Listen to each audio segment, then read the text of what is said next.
가족도 못 알아보는 내가 단 한 사람만은 절대 잊을 수 없었습니다. 60년 전 내 마음을 훔쳐간 그 이름. 죽기 전에 꼭 한번 다시 보고 싶었어요. 오늘도 사연 한 상자의 뚜껑을 열어주셔서 감사합니다. 무료 구독과 좋아요, 댓글은 이 이야기들이 더 오래, 더 깊게 전달될 수 있도록 도와줍니다. 이제 오늘의 사연 열어볼까요? 세월이 흘러도 변하지 않는 것이 있다면 그것은 아마도 첫사랑의 기억일 겁니다. 70대 중반에 접어든 김순자 할머니는 요즘 들어 자꾸만 깜빡하는 일들이 많아졌습니다. 어제 먹은 반찬이 뭔지도 기억나지 않고 며느리가 몇 번을 일러줘도 복용 중인 약 이름을 외우지 못했죠. 어머니, 또 약 드시는 거 까먹으셨네요. 이거 혈압약이고 이건 당뇨약이라고 몇 번을 말씀드렸잖아요. 며느리 미영이 한숨을 쉬며 약통을 정리했습니다. 순자는 미안한 마음에 고개를 숙였습니다. 자식들에게 짐이 되고 있다는 생각이 마음을 무겁게 눌렀죠. 아들 민수도 걱정이 많았습니다. 엄마, 병원에서 뭐라고 했어요? 정확히 말씀해 주세요. 순자는 대답 대신 애매하게 웃기만 했습니다. 사실 의사가 한 말의 절반도 기억나지 않았거든요. 다만 치매 초기 증상이라는 무서운 단어만이 머릿속에 맴돌았습니다. 그 말을 들은 순간부터 마치 자신이 천천히 사라지고 있는 것 같은 두려움이 밀려왔어요. 이런 식으로 계속되면 어떻게 해야 할지 모르겠어요. 어머니가 가스레인지 끄는 것도 자꾸 까먹으시고 어제는 밤늦게 집 밖으로 나가시려고 하셨잖아요. 혹시 모르니까 주간보호센터라도 알아봐야 하는 거 아닐까요? 미영이 한밤중에 남편에게 속삭였지만 순자의 귀에도 들렸습니다. 순자는 가슴이 답답해왔습니다. 자신도 모르게 가족들에게 걱정을 끼치고 있다는 것이 너무 미안했어요. 한때는 이 집의 중심이었던 자신이 이제는 걱정거리가 되었다는 현실이 받아들여지지 않았습니다. 내가 언제부터 이렇게 된 걸까 하는 생각에 눈물이 나려고 했어요. 민수와 미영이 사는 이 아파트는 분당 신도시에 있었습니다. 1990년대 초반에 지어진 이곳에서 순자는 남편 영수와 함께 행복한 시절을 보냈죠. 그때는 경제가 활발하게 성장하던 시기였고 신도시 개발 붐이 한창이었습니다. 영수가 건설회사에서 현장 감독으로 일하며 이 아파트를 장만했을 때의 기쁨을 지금도 기억합니다. 하지만 5년 전 영수가 갑작스럽게 세상을 떠난 후 혼자 살기 어려워져 아들 집으로 들어왔어요. 처음에는 손자 현우와 지은이를 돌보며 보람을 느꼈습니다. 아이들 도시락을 싸주고 학교에서 돌아오면 간식을 준비해주는 일이 얼마나 즐거웠는지 몰라요.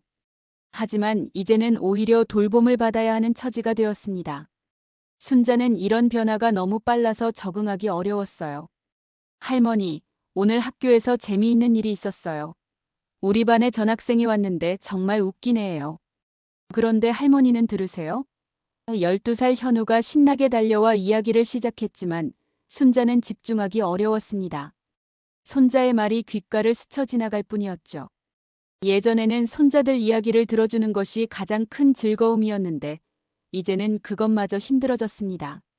할머니가 또 딴 생각하시네. 할머니, 내 말 안 들어주실 거면 엄마한테 갈래요. 9살 지은이가 볼을 부풀리며 말했습니다. 순자는 미안해서 손자의 머리를 쓰다듬었지만 아이들도 할머니의 변화를 느끼고 있었어요. 아이들의 실망한 표정을 보니 더욱 마음이 아팠습니다. 저녁 식사 시간이 되었습니다. 온 가족이 둘러앉았지만 분위기는 무거웠어요. 어머니, 오늘 병원에서 받은 약 설명서 어디 두셨어요? 약사님이 꼭 읽어보라고 했는데. 민수가 물었지만 순자는 기억나지 않았습니다. 아, 그거. 어디 뒀더라. 머뭇거리는 순자를 보며 미영이 한숨을 쉬었어요.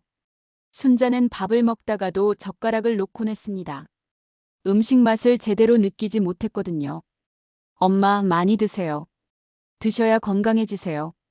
민수가 반찬을 올려주며 말했지만 순자는 입맛이 없었습니다. 예전에는 요리하는 것도 좋아했고 가족들이 맛있게 먹는 모습을 보는 것만으로도 행복했는데 말이에요. 어머니, 내일 복지관에서 하는 노인 프로그램에 참여해 보시는 게 어떨까요? 친구들도 만나시고 운동도 하시고. 미영이 조심스럽게 말했습니다. 하지만 순자는 고개를 저었어요. 아니야, 괜찮아. 집에 있는 게 좋아. 사실은 다른 사람들 앞에서 자신의 모습을 드러내기가 부끄러웠습니다. 그날 밤 순자는 잠을 이루지 못했습니다.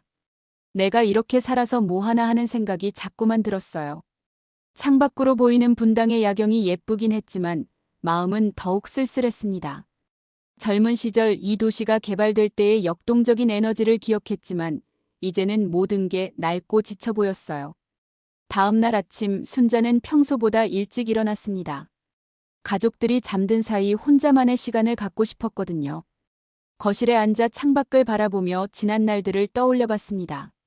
1947년 전라남도 작은 농촌에서 태어나 1960년대 서울로 올라와 고생하며 살아온 자신의 인생, 경제개발 시대를 함께 살아온 남편과의 추억들, 그리고 아이들을 키우며 보낸 행복했던 시간들까지.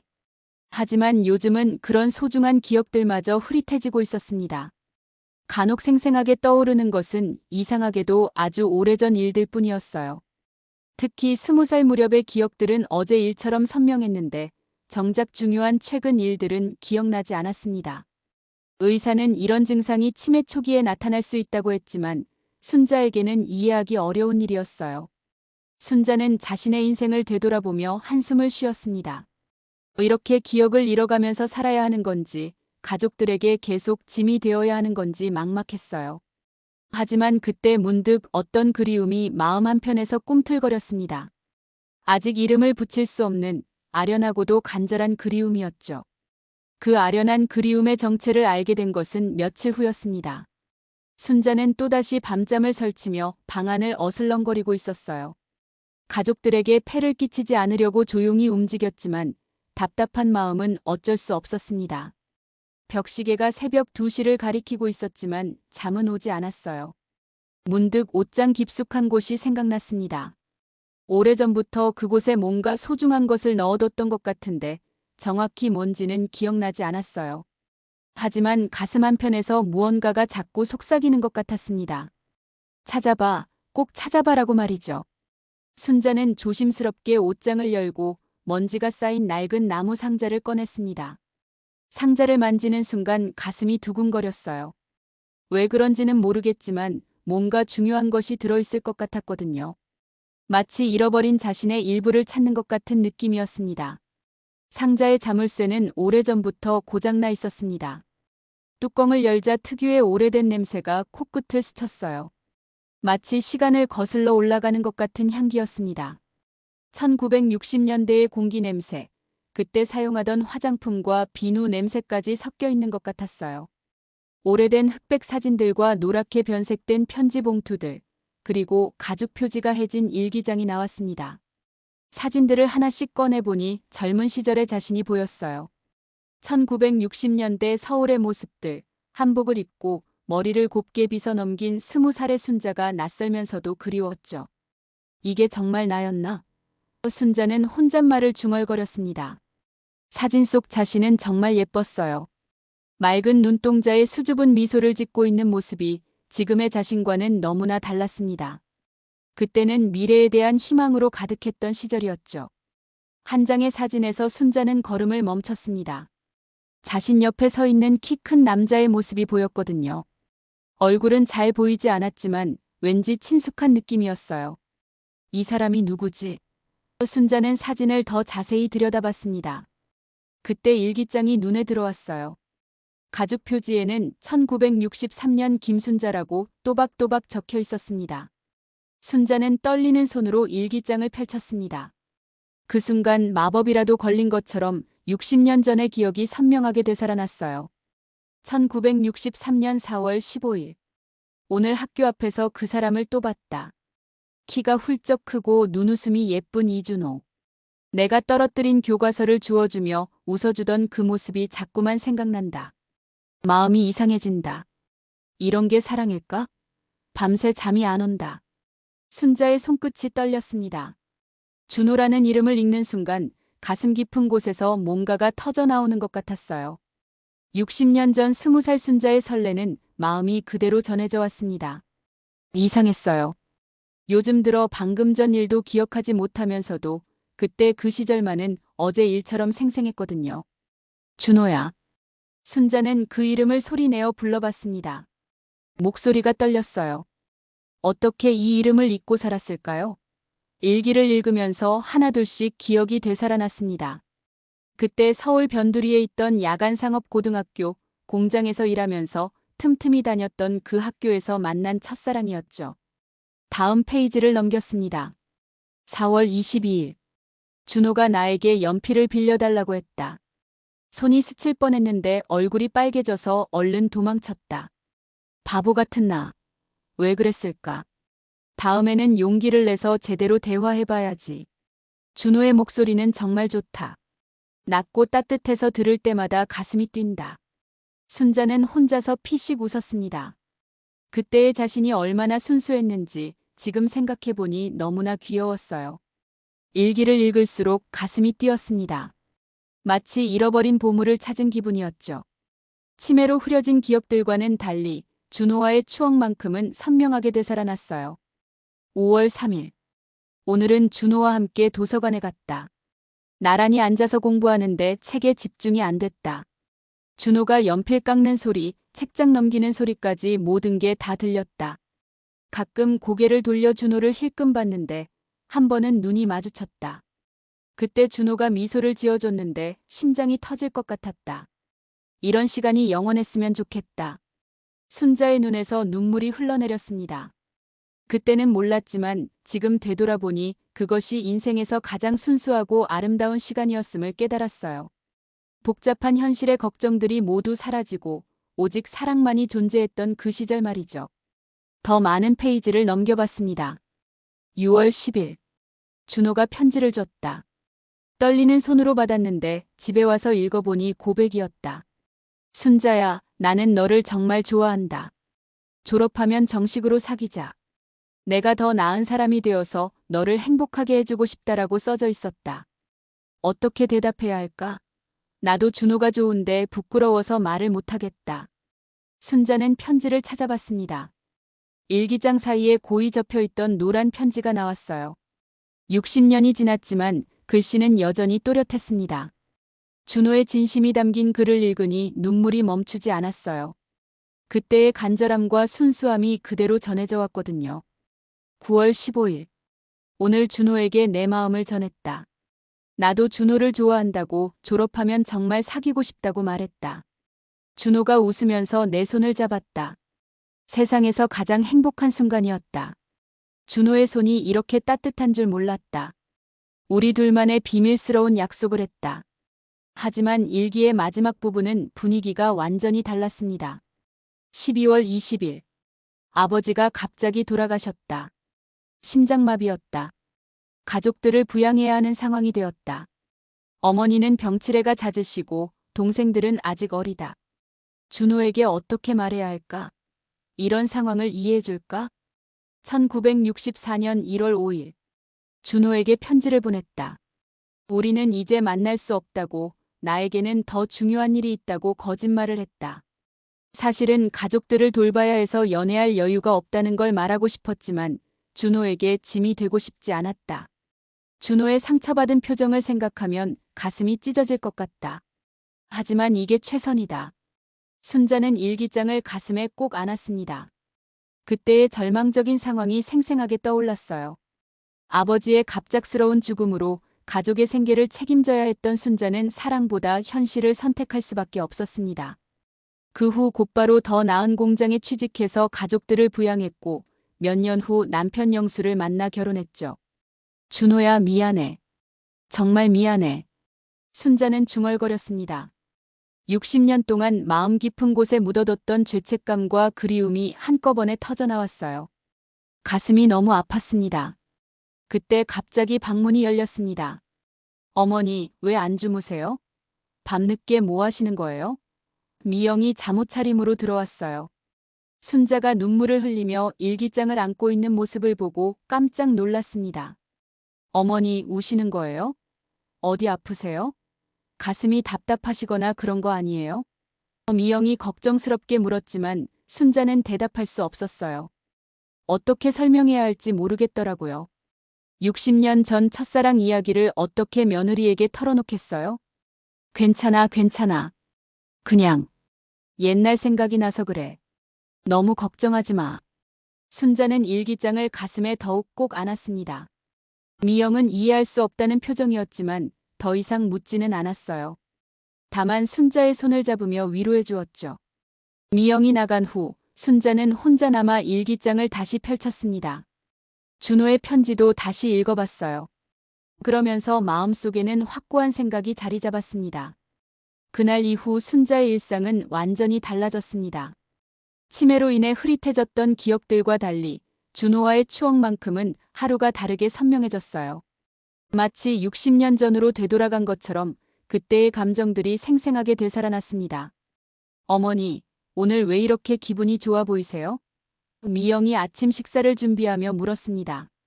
순자는 평소와 달리 밝은 표정으로 식탁에 앉아 있었거든요. 며칠 전까지만 해도 우울해하시던 모습과는 천지 차이였어요. 그냥 잠을 잘 잤더니 그런가 봐. 순자는 웃으며 대답했습니다. 사실은 준호를 만나겠다는 결심을 하고 나니 마음이 한결 가벼워졌거든요. 오랫동안 잊고 지냈던 목표가 생긴 기분이었어요. 할머니, 오늘 정말 예뻐 보여요. 현우가 학교 가기 전에 인사하며 말했습니다. 순자는 손자의 말에 더욱 환하게 웃었어요.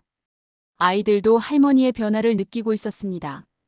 가족들이 모두 나간 후 순자는 본격적으로 행동에 나섰습니다. 먼저 준호를 찾는 방법을 생각해봤어요. 하지만 60년 전 연락처나 주소는 이미 의미가 없었습니다. 그때는 인터넷도 없었고 연락을 주고받을 방법도 제한적이었거든요. 어떻게 찾지? 순자는 일기장을 다시 펼쳐봤습니다. 그 안에 단서가 있을지도 모른다는 생각이었어요. 꼼꼼히 읽어보니 준호의 집이 서울 종로구 어딘가에 있었다는 기록이 있었습니다. 아버지가 작은 철물점을 하셨다는 내용도 있었고요. 이준호, 종로구, 철물점. 순자는 중얼거리며 메모했습니다. 그런데 60년이 지난 지금 그 철물점이 여전히 있을 가능성은 희박했어요. 하지만 포기할 수는 없었습니다. 순자는 용기를 내어 아들 민수에게 전화를 걸었어요. 민수야, 엄마가 부탁이 하나 있는데. 어머니, 무슨 일이세요? 어디 아프시거나 그런 거 아니죠? 민수의 목소리에서 걱정이 묻어났습니다. 아니야, 그게 아니고. 엄마가 옛날에 알던 사람을 찾고 싶어서 그래. 혹시 인터넷으로 사람 찾는 방법 같은 거 있을까? 순자는 조심스럽게 물었습니다. 민수는 잠시 당황한 것 같았어요. 어머니, 갑자기 왜 옛날 사람을 찾으시려고 하세요? 누구를 찾으시는 건데요? 그냥 학교 다닐 때 친구였는데 갑자기 생각이 나서 그래. 안부라도 알고 싶어서. 순자는 진실을 다 말할 수는 없었습니다. 아들에게 첫사랑 이야기를 어떻게 하겠어요? 인터넷에 동창회 사이트 같은 게 있기는 해요. 하지만 어머니 나이에는 그런 걸 쓰기가. 민수는 난감해했습니다. 그럼 내가 대신 찾아줄 수 있을까? 이름은 이준호고 1963년에 서울 종로에서 야간상업고등학교를 다녔어. 순자는 간절한 목소리로 말했습니다. 민수는 깜짝 놀랐어요. 어머니가 이렇게 구체적인 정보를 기억하고 계시다니요.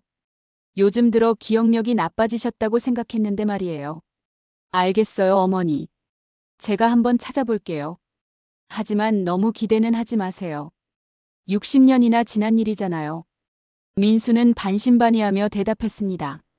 전화를 끊은 후 순자는 혼자서도 뭔가 해보고 싶었어요. 텔레비전에서 본 기억으로는 요즘 스마트폰으로도 여러 가지를 찾을 수 있다고 했거든요. 하지만 복잡한 기계는 다룰 수가 없었습니다. 그때 이웃집 박 할머니가 생각났어요. 박 할머니는 순자보다 나이는 적었지만 스마트폰을 곧잘 사용하시거든요. 자식들과 영상통화도 하고 인터넷 쇼핑도 하신다고 자랑하시곤 했어요. 순자는 용기를 내어 이웃집 문을 두드렸습니다. 박 할머니 계세요? 어머, 순자 씨. 어서 들어오세요. 오늘 왜 이렇게 밝아 보이세요? 박 할머니는 반갑게 맞아주었습니다. 박 할머니, 부탁이 하나 있어요. 혹시 스마트폰으로 사람 찾는 방법 좀 알려주실 수 있을까요? 순자는 부끄러워하며 말했습니다. 아이고, 무슨 일이세요? 누굴 찾으시려고? 박 할머니는 호기심 어린 눈으로 물었어요. 순자는 잠시 망설였지만 결국 진실을 털어놓기로 했습니다. 사실은 60년 전에 알던 분이 있어요. 갑자기 그분이 보고 싶어져서 박할머니의 눈이 반짝였습니다. 어머, 혹시 첫사랑 이야기인가요? 순자는 얼굴이 빨개졌어요. 어떻게 하셨어요? 아이고, 우리 나이 되면 다 그런 마음 있잖아요. 저도 가끔 그런 생각해요. 박할머니는 이해한다는 듯이 웃었습니다. 두 할머니는 스마트폰 앞에 나란히 앉았습니다. 박할머니는 네이버라는 사이트에 들어가서 이준호라는 이름을 검색해봤어요. 하지만 너무 많은 결과가 나왔습니다. 같은 이름을 가진 사람이 수없이 많았거든요. 1943년생 이준호 종로라고 더 자세히 검색해봤지만 여전히 어려웠어요. 순자 씨, 다른 정보는 더 없나요? 직업이나 가족관계 같은 거? 순자는 일기장을 꺼내서 다시 읽어봤습니다. 아버지가 철물점을 하셨다고 되어 있어요. 그리고 잠깐 여기 동생 이름이 있네요. 이준수라고 적혀 있어요. 박할머니는 다시 검색해봤습니다. 이번에는 이준호 이준수 형제 종로 철물점이라고 입력했어요. 그런데 놀랍게도 몇 개의 결과가 나왔습니다. 어머, 이거 보세요. 여기 오래된 기사가 하나 있어요. 박할머니가 흥분하며 말했습니다. 화면에는 1980년대 지역 신문 기사가 나와 있었어요. 종로구 철물점 화재 사건이라는 제목이었습니다. 기사를 읽어보니 이준호의 아버지가 운영하던 철물점에서 화재가 났다는 내용이었어요. 다행히 인명피해는 없었지만 가게가 전소되었다고 했습니다. 그리고 마지막에 점주 이 씨는 아들 준호 씨와 준수 씨와 함께 다른 지역으로 이사할 예정이라고 적혀 있었어요. 이 사람이 맞을까요? 박할머니가 물었습니다. 순자의 심장이 뛰기 시작했어요. 시기나 지역, 그리고 형제 이름까지 모두 일치했거든요. 맞는 것 같아요. 정말 맞는 것 같아요. 하지만 그 기사는 40년 전 것이었습니다. 그 이후의 행적을 찾기는 더욱 어려웠어요. 두 할머니는 몇 시간 동안 인터넷을 뒤졌지만 더 이상의 단서를 찾을 수 없었습니다. 순자 씨, 실망하지 마세요. 우리가 이것만 찾은 것도 대단한 거예요. 계속 찾아보면 분명 더 많은 정보를 얻을 수 있을 거예요. 박할머니가 위로해 주었습니다. 순자는 고개를 끄덕였지만 마음은 급해졌어요. 자신의 기억이 언제까지 유지될지 모르는 상황에서 시간이 너무 소중했거든요. 며칠 후 민수가 직장에서 돌아와 순자에게 다가왔습니다. 표정이 심각해 보였어요. 어머니, 찾아보긴 했는데. 민수는 머뭇거리며 말을 꺼냈습니다. 어떻게 됐어? 찾았어? 순자는 기대에 찬 눈으로 아들을 바라봤습니다. 민수는 한숨을 쉬며 앉았어요. 동창회 명단도 찾아보고 주민등록 검색 사이트도 이용해봤는데 쉽지 않네요. 이준호라는 이름이 너무 흔해서 수백 명이 나와요. 게다가 60년 전 정보로는 한계가 있고. 순자의 얼굴이 어두워졌습니다. 그럼 찾을 수 없다는 거야? 아니에요. 포기하지 마세요. 다만 시간이 좀 걸릴 것 같아요. 민수가 위로했지만 순자는 실망감을 감출 수 없었어요. 그때 미영이 부엌에서 나오며 말했습니다. 어머니, 그런데 왜 갑자기 그분을 찾으시려고 하세요? 혹시 특별한 이유라도 있으신가요? 순자는 잠시 망설였습니다. 며느리에게 첫사랑 이야기를 털어놓을 수는 없었거든요. 그냥 친한 친구였는데 연락이 끊겨서. 그런데 어머니 요즘 들어 다른 건 잘 기억을 못하시면서 60년 전 일은 이렇게 선명하게 기억하시네요. 미영의 말에는 의심이 섞여 있었어요. 민수도 고개를 끄덕였습니다. 맞아요, 엄마. 어제는 약 드시는 걸 까먹으셨으면서 그 친구 이름이나 학교 이름은 정확히 기억하시잖아요. 좀 이상해요. 순자는 당황했습니다. 어떻게 설명해야 할지 모르겠더라고요. 그게 옛날 일이 더 잘 기억나는 것 같아. 의사 선생님도 그런 경우가 있다고 했잖아. 그래도 너무 이상해요. 미영이 의심스러운 눈으로 바라봤어요. 혹시 어머니, 우리한테 숨기시는 게 있으신 거 아니에요? 그날 밤 순자는 잠들지 못했습니다. 가족들의 의심스러운 시선이 부담스러웠어요. 하지만 포기할 수는 없었습니다. 다시 박할머니를 찾아갔죠. 박할머니, 다른 방법은 없을까요? 인터넷 말고 다른 방법으로. 박할머니가 생각해봤습니다. 아, 맞다. 동사무소에 가보시는 건 어때요? 요즘은 주민센터라고 하나? 거기서 옛날 주민등록 기록 같은 걸 확인할 수 있을지도 몰라요. 다음 날 순자는 박할머니와 함께 종로구청을 찾아갔습니다. 하지만 결과는 실망스러웠어요. 죄송합니다. 개인정보보호법 때문에 본인이 아닌 분의 정보는 제공할 수 없습니다. 공무원의 답변은 단호했어요. 그럼 혹시 다른 방법은 없을까요? 정말 급한 일이라서. 순자가 애원했지만 소용없었습니다. 좌절한 순자를 보며 박할머니가 말했어요. 순자 씨, 포기하지 마세요. 다른 방법이 있을 거예요. 그때 박할머니가 번뜩 아이디어를 떠올렸습니다. 아, 방송국은 어때요? 텔레비전에서 가족 찾기 프로그램 같은 거 하잖아요.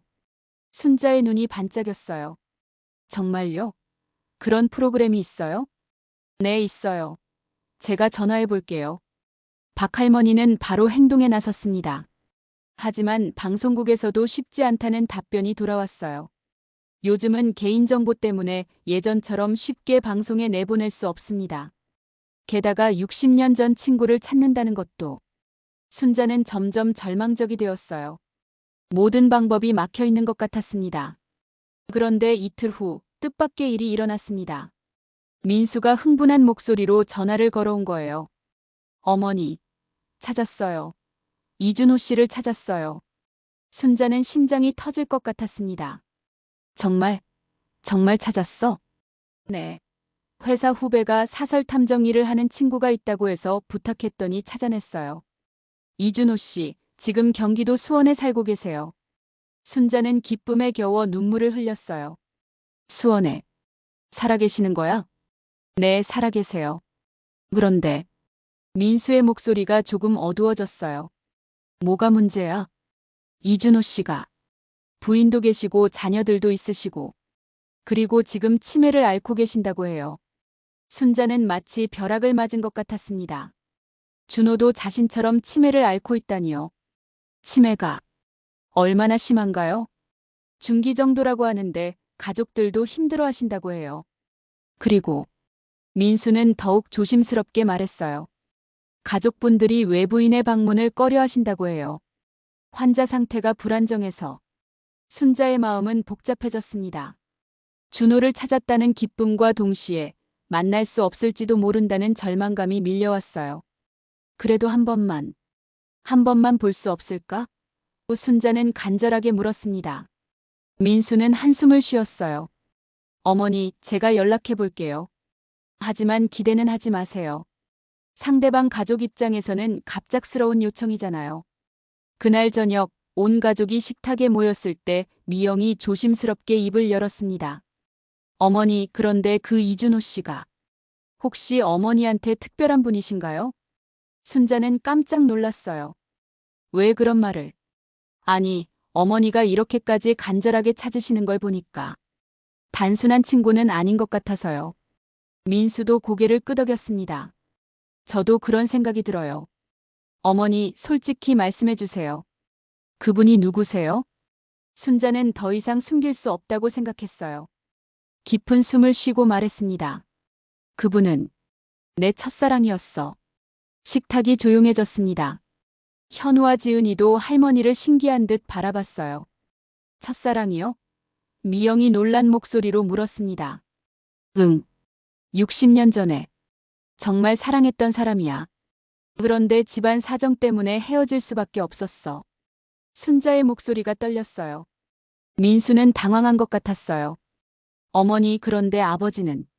아버지는 좋은 사람이었어. 정말 좋은 남편이었고 좋은 아버지였어. 하지만 준호는 내 마음 한편에 항상 있었어. 그리고 지금 기억이 사라져가는 상황에서 마지막으로 한 번만이라도 보고 싶어. 가족들은 말없이 순자를 바라봤습니다. 할머니의 진심이 전해져 온 것 같았어요. 그때 민수의 휴대폰이 울렸습니다. 이준호의 가족에게서 온 전화였어요. 민수는 긴장된 목소리로 전화를 받았습니다. 네, 안녕하세요. 네, 그렇습니다. 네. 순자는 민수의 표정을 지켜봤어요.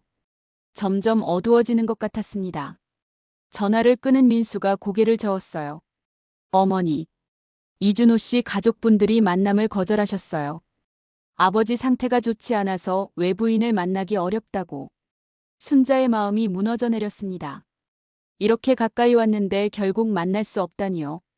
준호의 가족이 만남을 거절한 후 순자는 완전히 무너져 버렸습니다. 며칠 동안 방에만 틀어박혀 나오지 않았어요. 밥도 제대로 먹지 않고 가족들이 말을 걸어도 대답하지 않았습니다. 어머니 드세요. 좋아하시는 미역국 끓였어요. 미영이 방으로 밥상을 가져왔지만 순자는 고개도 돌리지 않았어요. 할머니 왜 이래요? 아파요? 현우가 걱정스럽게 물었지만 순자는 반응이 없었습니다. 마치 영혼이 빠진 것 같았어요. 민수도 걱정이 태산 같았습니다. 어머니 이렇게 하시면 안 돼요. 몸이 더 안 좋아지잖아요. 하지만 순자의 마음속에는 절망감만이 가득했어요. 이렇게 가까이 왔는데 정말 한 번도 못 보고 죽는 건가? 생각할수록 억울하고 서러웠습니다. 일주일이 지나자 순자의 상태는 더욱 악화되었어요. 기억력도 전보다 나빠진 것 같았고 종종 헛소리를 하기도 했습니다. 준호야, 왜 안 와? 약속했잖아. 순자가 혼자 중얼거리는 모습을 본 미영은 걱정이 되었어요. 그런데 더 큰 문제가 생겼습니다. 어느 날 새벽 순자가 갑자기 사라진 거예요. 미영이 아침에 깨어보니 순자의 방이 비어 있었습니다. 여보, 어머니가 안 계세요. 미영이 다급하게 민수를 깨웠어요. 온 가족이 발칵 뒤집혔습니다. 아파트 곳곳을 찾아봤지만 순자는 보이지 않았어요. 경비실에 문의해보니 새벽 5시경에 혼자 나가시는 것을 봤다고 했습니다. 어디로 가셨을까? 민수는 당황해서 어쩔 줄 몰랐어요. 미영이 갑자기 생각난 듯 말했어요. 혹시 그 이준호 씨 집으로 가신 건 아닐까요? 수원이라고 하셨잖아요. 민수는 바로 경찰서에 신고했습니다. 치매 환자의 실종은 시간이 생명이거든요. 경찰들이 출동해서 CCTV를 확인해봤는데 순자가 지하철역 방향으로 걸어가는 모습이 포착되었어요. 지하철을 타고 수원으로 가신 게 분명해요. 경찰관이 말했습니다. 한편 순자는 정말로 수원행 지하철을 타고 있었어요. 머릿속이 혼란스러웠지만 준호를 만나야 한다는 생각만은 확실했습니다. 주머니에 넣어둔 일기장을 꼭 쥐고 있으면서 중얼거렸어요. 준호야, 내가 간다. 조금만 기다려. 하지만 수원역에 도착한 순자는 당황했습니다. 어디로 가야 할지 모르겠더라고요. 주소는 알고 있었지만 길을 찾는 것은 어려웠어요. 게다가 점점 머리가 아프고 어지러웠습니다. 할머니 괜찮으세요? 지나가던 젊은 여성이 쓰러질 뻔한 순자를 부축해 주었어요. 고마워. 나는 준호를 찾아가는 중이야. 순자는 헛소리를 했습니다. 결국 그 여성이 119에 신고했고 순자는 병원으로 실려갔어요. 탈수와 과로로 인한 일시적 의식 저하였습니다. 민수와 미영이 수원병원으로 달려왔을 때 순자는 침대에 누워 점적을 맞고 있었어요. 의식은 있었지만 매우 혼란스러운 상태였습니다. 어머니, 정말 놀랐잖아요. 민수가 순자의 손을 잡으며 울먹였어요. 민수야, 너 왜 여기 있어? 나는 준호를 만나러 가야 하는데. 순자는 여전히 혼란스러워했습니다. 의사가 가족들을 따로 불러서 설명했어요. 환자분의 치매가 급속도로 진행되고 있는 것 같습니다. 이런 식으로 갑자기 실종되는 경우가 종종 있어요. 앞으로 더욱 세심한 관리가 필요합니다. 미영이 눈물을 흘리며 말했어요. 어떻게 해야 하나요? 계속 이런 식으로 나가시면 전문 요양시설을 고려해 보시는 게 어떨까요? 24시간 관리가 가능한 곳으로요. 의사의 말에 민수는 큰 충격을 받았어요. 요양원에 어머니를 보내야 한다는 말씀이세요? 지금 상태로는 가정에서 돌보기 어려울 것 같습니다. 환자분의 안전을 위해서라도. 병원에서 돌아오는 길 차 안은 조용했어요. 모두가 무거운 마음이었습니다. 순자는 창밖을 바라보며 중얼거렸어요. 준호야, 미안해. 못 만나서 미안해. 그날 밤 가족회의가 열렸습니다. 순자가 잠든 후 거실에 모인 가족들의 얼굴은 모두 어두웠어요. 어머니를 요양원에 보내야 할까요? 미영이 조심스럽게 말했습니다. 민수는 고민에 빠졌어요. 하지만 어머니가 얼마나 싫어하실까. 평생 가족과 함께 살고 싶어 하셨는데. 그렇지만 오늘 같은 일이 또 생기면 어떡해요? 만약 사고라도 나면. 미영의 목소리에는 걱정이 가득했어요. 현우가 말했어요. 할머니가 너무 슬퍼하실 것 같은데요. 할머니는 집에 있고 싶어 하세요. 그래도 할머니 안전이 더 중요하잖아. 지은이도 한마디 했습니다. 민수는 머리를 감싸쥐었어요. 어떻게 해야 할지 모르겠어. 이런 선택을 해야 한다니. 그때 방에서 순자의 목소리가 들려왔어요. 준호야. 준호야. 순자가 잠꼬대를 하고 있었습니다. 미영이 한숨을 쉬며 말했어요. 어머니 마음이 얼마나 아프실까요? 평생 사랑했던 사람을 만나지도 못하고. 그런데 이준호 씨 가족분들 입장도 이해가 돼요. 갑자기 나타난 낯선 할머니가 첫사랑이었다면서 아버지를 만나달라고 하면 당황스럽죠. 민수가 말했습니다. 가족들은 밤늦게까지 고민했지만 결론을 내리지 못했어요. 하지만 한 가지는 분명했습니다. 순자의 상태가 계속 악화되고 있다는 것이었어요. 다음 날 아침 순자는 더욱 혼란스러운 모습을 보였습니다. 가족들을 알아보지 못할 때도 있었고 계속해서 준호를 찾았어요. 준호 어디 갔어? 왜 안 와? 약속했는데. 순자는 울면서 중얼거렸습니다. 미영은 더 이상 참을 수 없었어요. 여보, 이준호 씨 가족에게 다시 연락해보면 안 될까요? 어머니 상태를 설명하고 정말 간절하게 부탁드리면. 하지만 민수는 고개를 저었어요. 이미 거절하셨는데 다시 연락드리면 민폐가 될 것 같아. 상대방도 환자를 돌보느라 힘드실 텐데. 순자의 상황은 절망적이었습니다.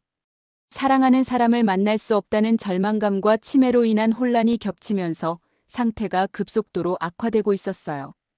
가족들도 어떻게 해야 할지 몰라 막막했습니다. 순자의 상태가 악화된 지 사흘째 되던 날, 뜻밖의 손님이 찾아왔습니다. 초인종이 울리자 미영이 문을 열어봤는데 낯선 중년 남성이 서 있었어요. 정장을 입고 있었지만 얼굴에는 피로가 역력했습니다. 안녕하세요. 혹시 김순자 할머니 계신가요? 저는 이준수라고 합니다. 그는 정중하게 고개를 숙이며 인사했어요.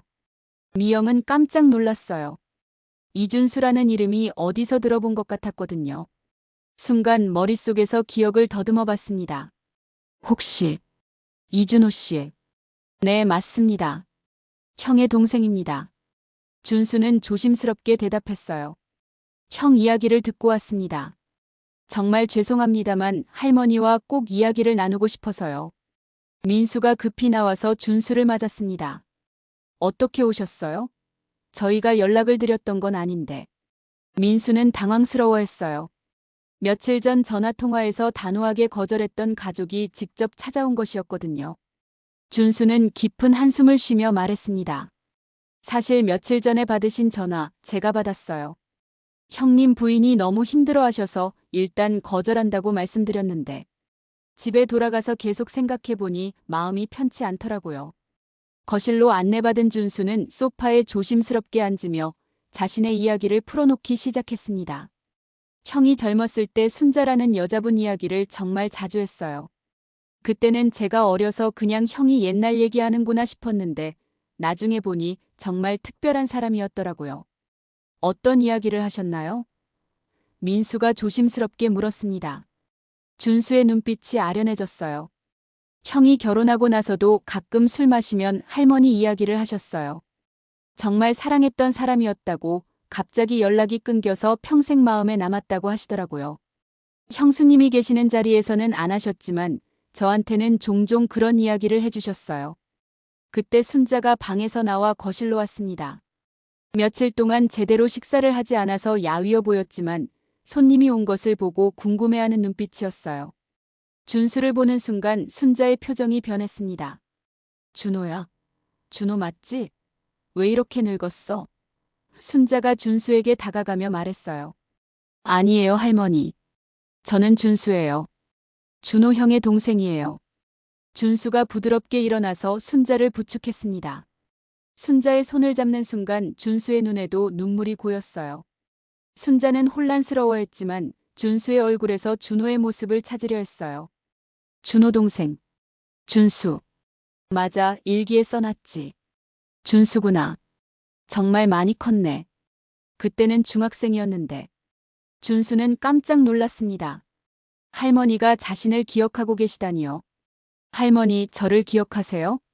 물론이지. 준호가 너 이야기 많이 했어.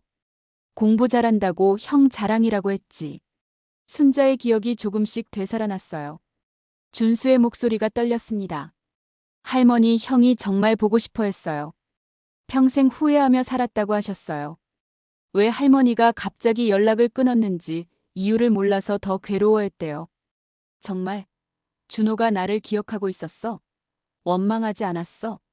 순자의 목소리가 떨렸어요. 네, 한 번도 원망하지 않으셨어요. 오히려 할머니에게 무슨 일이 있었을 거라고, 분명 어려운 상황이 있었을 거라고 하시더라고요. 준수가 말하자 순자는 눈물을 흘렸습니다. 민수가 조심스럽게 물었습니다. 그런데 형님을 만나 뵙기는 어려운 건가요? 준수는 깊은 한숨을 쉬었어요. 형님 상태가 정말 안 좋아요. 중기 치매라서 가족도 못 알아볼 때가 많아요. 하루 종일 멍하니 계시다가 가끔 옛날 이야기만 하세요. 하지만 준수는 잠시 망설이다가 말을 이었습니다. 이상하게도 순자 할머니 이야기만 나오면 눈빛이 완전히 달라져요. 어떻게요? 순자가 간절한 표정으로 물었습니다. 며칠 전에 제가 할머니께서 형님을 찾고 계신다는 이야기를 했더니 갑자기 정신이 또렷해지시더라고요. 그리고는 순자가 나를 찾고 있다고. 정말이야? 내가 죽기 전에 한 번만 볼 수 있을까? 라고 하시면서 눈물을 흘리시더라고요. 순자도 눈물을 흘렸어요. 준호도 나를 기억하고 있구나. 나를 보고 싶어 하는구나. 준수는 순자의 손을 조심스럽게 잡았습니다. 할머니, 솔직히 말씀드리면 형수님이 처음에는 강하게 반대하셨어요. 형님 상태가 불안정해서 자극을 주면 안 된다고, 갑작스럽게 옛사람이 나타나면 더 혼란스러워 하실 거라고 하시거든요. 하지만 저는 생각이 달라요. 어떤 생각이세요? 미영이 물었습니다. 형님이 평생 후회하며 사신 분을 끝까지 못 만나게 하는 게 맞는 건지. 그리고 할머니도 마찬가지고요. 두 분 다 시간이 많지 않으시잖아요. 치매라는 병이 더 진행되기 전에 만나시는 게 좋을 것 같아요. 준수는 가방에서 낡은 나무 상자를 꺼냈어요. 순자가 가지고 있던 것과 비슷한 상자였습니다. 이거 형님이 평생 간직하고 계신 거예요. 결혼하고 나서도 이 상자만큼은 절대 버리지 않으셨어요. 상자를 열자 오래된 편지와 사진들이 나왔습니다. 순자가 60년 전에 준호에게 보낸 편지들이었어요. 노랗게 바랜 종이들이 고이 접혀져 있었고 순자의 어린 글씨가 그대로 남아 있었습니다. 준호가 내 편지를 다 가지고 있었구나. 순자는 편지를 보며 흐느꼈어요. 나는 그 사람이 날 잊었을 줄 알았는데. 준수가 한 장의 편지를 조심스럽게 펼쳐 보였습니다. 이거 할머니가 마지막으로 보내신 편지예요. 형님이 가장 소중히 여기시는 거예요. 가끔 이 편지를 읽으시면서 우시거든요. 편지에는 순자의 절절한 마음이 담겨 있었어요. 준호야, 미안해. 나도 너를 정말 사랑해. 하지만 우리는 이제 만날 수 없어. 아버지가 돌아가시고 가족들을 돌봐야 해서 어쩔 수 없어.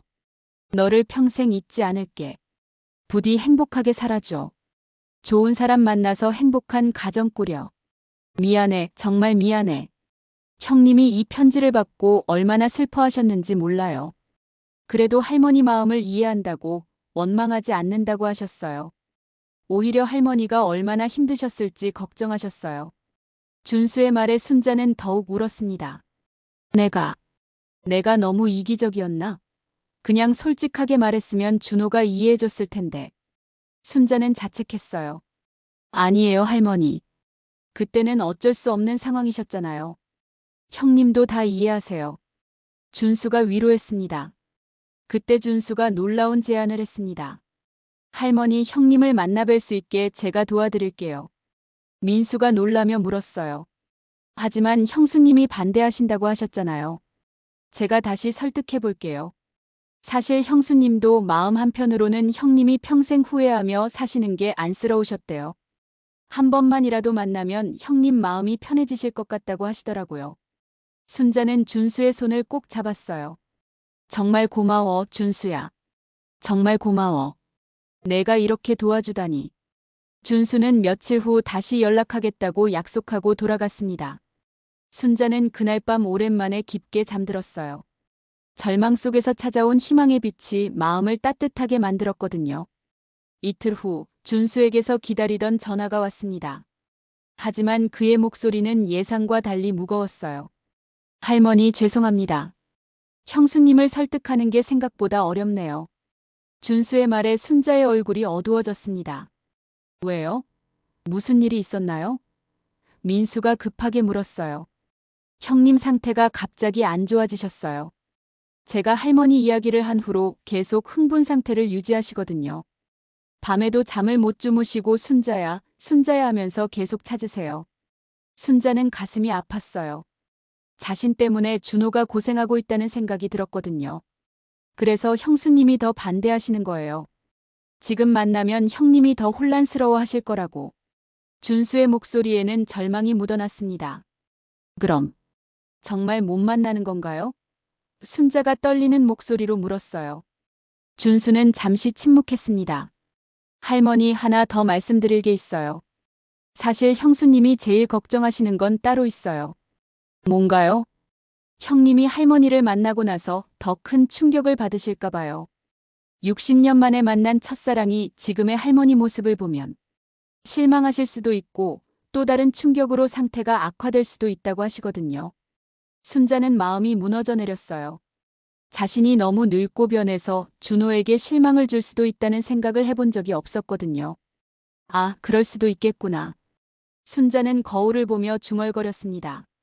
주름투성이 얼굴과 하얗게 센 머리카락, 구분 등 60년 전에 아름다웠던 자신과는 너무나 달랐어요. 그날 밤 순자는 깊은 고민에 빠졌습니다. 내가 너무 이기적인 건 아닐까? 준호를 힘들게 하면서까지 만나려고 하는 게 맞나? 하지만 며칠 후 예상치 못한 일이 벌어졌습니다. 준수가 다시 전화를 걸어온 것이었어요. 할머니 큰일이에요. 형님이 집에서 나가셨어요. 뭐라고요? 민수가 놀라며 받아들였어요. 어젯밤에 자다가 갑자기 일어나서 옷을 차려입고 나가시더래요. 형수님이 말리려고 했는데 순자를 나러 간다고 하시면서. 순자는 가슴이 뛰었어요. 준호가 자신을 만나러 나왔다니요. 지금 어디 계세요? 민수가 물었어요. 그게 모르겠어요. 경찰서에 신고했는데 아직 찾지 못했어요. 혹시 할머니 집 쪽으로 오실 수도 있을 것 같아서 연락드려요. 온 가족이 긴장했습니다. 치매 환자가 혼자 돌아다니는 것은 매우 위험했거든요. 그런데 2시간 후 정말로 아파트 경비실에서 연락이 왔어요. 혼자 계신 할아버지가 김순자 할머니를 찾아서 오셨는데요. 순자는 뛸 듯이 기뻤어요. 준수와 민수가 급히 1층으로 내려갔습니다. 경비실에는 초라한 옷차림의 노인이 앉아 있었어요. 60년의 세월이 흘렀지만 순자는 한눈에 알아볼 수 있었습니다. 준호야. 순자가 떨리는 목소리로 불렀어요. 준호가 고개를 들었습니다. 혼란스러운 눈빛이었지만 순자를 보는 순간 뭔가 달라졌어요. 순자야? 정말 순자야? 준호의 목소리도 떨렸습니다. 응, 나야. 순자야. 순자가 다가가며 말했어요. 준호는 순자를 한참 바라봤습니다. 그리고는 갑자기 눈물을 흘리기 시작했어요. 순자야. 너 왜 이렇게 늙었어? 나는 아직 20살인데. 준호가 혼란스러워했어요. 순자도 눈물을 흘렸습니다.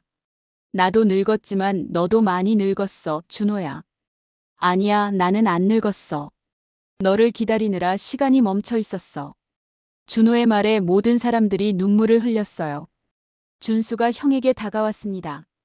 형님, 집에 가야 해요. 형수님이 걱정하고 계세요. 하지만 준호는 고개를 저었어요. 안 가. 순자랑 있을 거야. 60년을 기다렸는데 이제 헤어질 수 없어. 그때 순자가 준호의 손을 잡았습니다. 준호야, 내가 할 말이 있어. 순자는 60년 동안 마음속에 숨겨뒀던 진실을 털어놓기 시작했어요. 준호야, 미안해. 60년 전에 거짓말했어. 너를 사랑하지 않는다고 다른 더 중요한 일이 있다고 했지만 사실은 아니었어. 준호는 순자를 빤히 바라봤어요. 거짓말이었어? 왜? 아버지가 갑자기 돌아가셔서 가족들을 돌봐야 했어. 그런데 너한테 짐이 되고 싶지 않았어. 그래서 거짓말을 한 거야. 준호의 눈에서 눈물이 흘러내렸어요. 바보야. 왜 그런 거짓말을 했어? 나는 뭐든지 다 이해했을 텐데. 미안해, 정말 미안해. 그때는 어렸어서 그런 생각을 못했어. 준호가 순자의 손을 꼭 잡았어요. 괜찮아. 이제 만났으니까 괜찮아. 그런데 갑자기 준호의 표정이 어두워졌어요. 그런데 순자야, 나는 다른 여자랑 결혼했어. 미안해. 순자는 웃으며 말했어요. 나도 알아. 괜찮아. 너도 행복하게 살았으면 좋겠어서 그랬던 거야. 정말 괜찮아? 응, 괜찮아. 내가 행복했다면 그걸로 충분해. 준호는 순자를 꼭 안았어요. 60년 만의 포옹이었습니다. 두 사람 모두 눈물을 흘렸어요. 순자야 사랑해.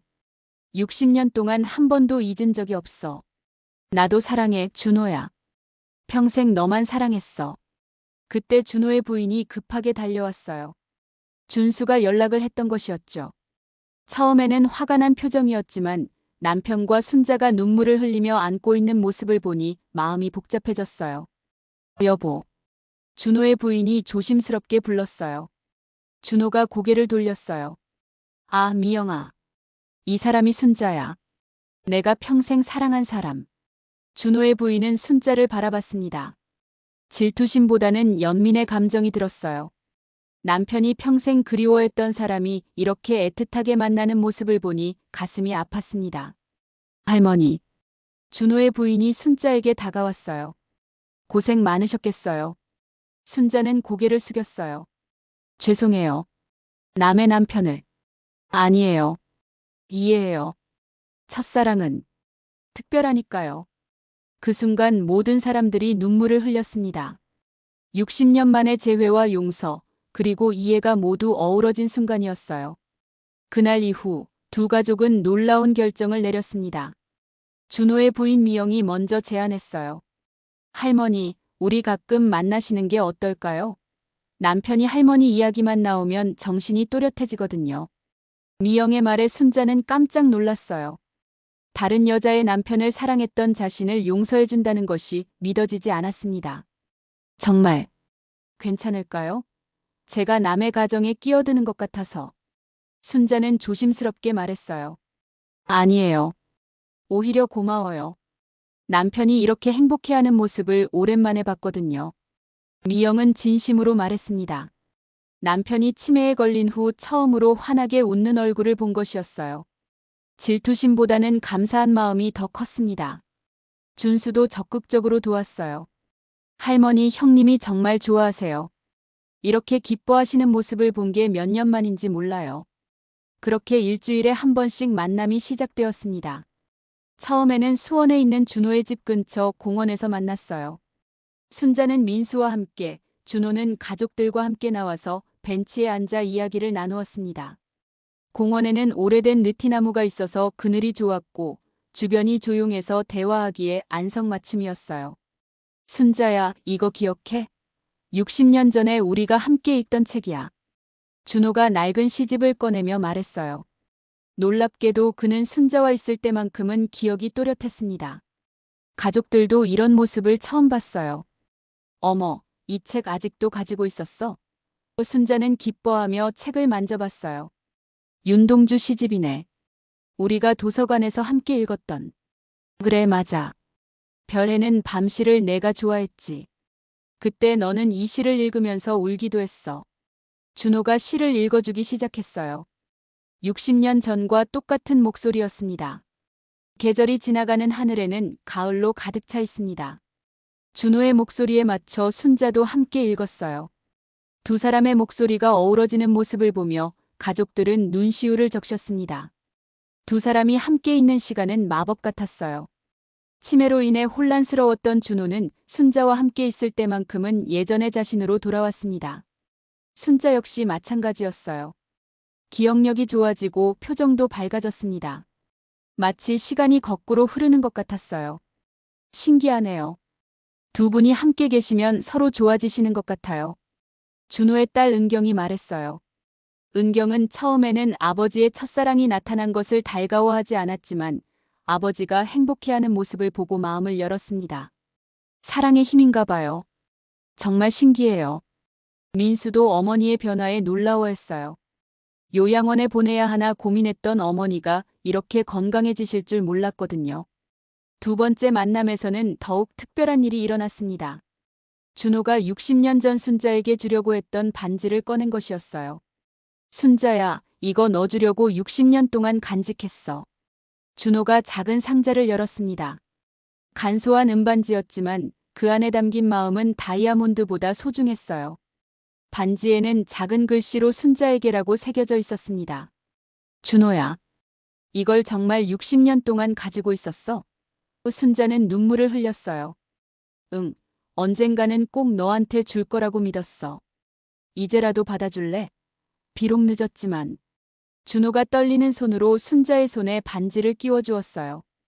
60년 만에 이루어진 약혼이었습니다. 준호의 부인 미영도 눈물을 흘렸어요. 질투심이 아니라 감동의 눈물이었습니다. 남편이 평생 품고 살았던 순수한 사랑을 이해할 수 있었거든요. 정말 아름다워요. 이런 사랑이 있다니. 세 번째 만남에서는 두 가족이 모두 모였습니다. 순자의 손자 현우와 지은이, 그리고 준호의 자녀들과 손자들까지 함께였어요. 큰 식당을 빌려서 모든 가족이 함께 식사를 했습니다. 할머니, 할아버지랑 정말 사귀셨던 거예요? 현우가 신기해하며 물었어요. 응, 할머니가 20살 때 정말 사랑했던 사람이야. 그때는 너희들 나이와 비슷했을 때야. 순자가 웃으며 대답했습니다. 와, 할머니도 젊었을 때가 있었구나. 그때 사진 보여주세요. 지은이의 말에 순자는 가방에서 오래된 사진을 꺼내 보여주었어요. 준호의 손자 태민이도 물었어요. 할아버지, 그럼 할머니가 첫사랑이세요? 그래, 할아버지 인생에서 가장 소중한 사람이야. 60년 동안 한 번도 잊은 적이 없어. 준호가 순자의 손을 잡으며 말했어요. 아이들은 60년 만에 다시 만난 첫사랑 이야기를 동화처럼 들었습니다. 그리고 두 할머니, 할아버지가 함께 있을 때 얼마나 행복해하는지 지켜봤어요. 아이들에게는 살아있는 사랑 이야기였습니다. 한 달이 지나자 더욱 놀라운 변화가 일어났습니다. 준호의 치매 증상이 현저히 완화된 것이었어요. 의사도 놀랄 정도였습니다.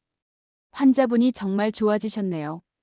치매 환자가 이렇게 호전되는 경우는 흔하지 않아요. 약물 치료보다 더 효과적인 것 같습니다. 의사가 놀라며 말했습니다. 순자 할머니를 만나고 나서부터예요. 정말 신기해요. 사랑의 힘이 이렇게 클 줄 몰랐어요. 준호의 부인이 대답했어요. 순자 역시 마찬가지였습니다. 기억력이 좋아지고 우울증도 사라졌어요. 가족들과의 관계도 훨씬 원만해졌습니다. 손자들과도 더 많은 대화를 나누고 요리도 다시 시작했어요. 어머니, 요즘 정말 밝아지셨어요. 손자들 이야기도 잘 들어주시고 요리도 다시 하시고 마치 10년은 젊어지신 것 같아요. 미영이 기뻐했어요. 어느 날 두 사람은 60년 전 자주 갔던 남산에 올라갔습니다. 가족들이 모두 함께였어요. 서울 시내가 한눈에 보이는 곳에서 두 사람은 나란히 앉았습니다. 60년 전과는 완전히 다른 서울의 모습이 펼쳐져 있었어요. 순자야, 우리가 60년 전에 여기서 약속했던 거 기억해? 준호가 물었어요. 무슨 약속? 언젠가 할머니, 할아버지가 되어도 함께 이곳에 와서 서울 구경하자고 했잖아. 그때 너는 서울이 이렇게 발전할 줄 몰랐다고 했지. 순자는 기억이 났어요. 맞다. 그런 약속했었지. 그때는 여기가 이렇게 높은 건물들로 가득할 줄 몰랐는데. 이제야 그 약속을 지키게 됐네. 60년이나 늦었지만. 준호가 웃으며 말했어요. 두 사람은 손을 잡고 서울 시내를 내려다봤습니다. 60년 전과는 완전히 다른 모습이었지만 두 사람의 마음은 그때와 똑같았어요. 그 후로도 두 사람의 만남은 계속되었습니다. 매주 만나서 옛 이야기도 하고 함께 산책도 하고 때로는 조용히 앉아서 서로의 존재만으로도 행복해했어요. 두 가족도 자연스럽게 가까워져서 명절이나 생일 때면 함께 모이곤 했습니다. 6개월 후 준호는 평화롭게 잠들듯 세상을 떠났습니다. 순자의 손을 잡고 있는 상태였어요. 마지막 말은 순자야 사랑해. 다음 생에도 만나자였습니다. 장례식에서 순자는 준호의 관 앞에 서서 마지막 인사를 했어요. 준호야, 60년을 기다린 보람이 있었어. 마지막에 내 진심을 확인할 수 있어서 정말 행복했어. 먼저 가서 기다리고 있어. 나도 곧 갈게. 준호를 떠나보낸 후 순자는 오히려 더욱 평온해졌습니다. 후회 없이 사랑을 확인했기 때문이었어요. 치매 증상도 신기하게 더 이상 진행되지 않았습니다. 1년 후 순자도 조용히 세상을 떠났습니다. 마지막까지 준호가 준 반지를 끼고 있었어요. 가족들은 순자의 마지막 표정이 정말 평화로웠다고 했습니다. 마치 사랑하는 사람을 만나러 가는 것처럼 편안한 미소를 짓고 있었어요. 두 사람의 이야기는 그들의 가족들에게 큰 교훈을 남겼어요. 진정한 사랑은 시간이 지나도 변하지 않는다는 것, 그리고 용서와 이해가 얼마나 아름다운 것인지를 알게 해주었습니다. 현우는 훗날 결혼식에서 이렇게 말했어요. 할머니와 할아버지를 보면서 진짜 사랑이 뭔지 알게 됐어요. 나도 할머니처럼 평생 변하지 않는 사랑을 하고 싶어요. 60년 만에 이루어진 첫사랑의 재회는 이렇게 아름다운 마무리를 지었습니다. 비록 함께한 시간은 짧았지만 그 시간만큼은 정말 완벽했어요. 두 사람의 사랑은 죽음으로도 끝나지 않을 영원한 사랑이었습니다. 오늘도 사연한 상자를 열어주셔서 감사합니다. 무료 좋아요와 구독, 댓글로 여러분의 마음을 남겨주세요. 당신의 이야기가 다음 상자의 주인공이 될지도 모릅니다.